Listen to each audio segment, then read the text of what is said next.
ভক্তবৃন্দ, অবিরাম ঠাকুরের শ্রীপাঠ, অবিরাম ঠাকুরের দ্বাদশ গোপালের অন্যতম।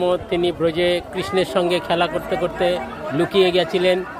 এদিকে কলিযুগ অবতারী নিত্যানন্দ প্রভু পরিভ্রমণ করতে বৃন্দাবনে গিয়ে দেখে না সেই এখনোই সেই গোপাল বিশাল লম্বা। তখন নিত্যানন্দ প্রভু তাকে আবার ছোট করে দিয়ে কলিযুগে তিনি আবার এখানে আনলেন।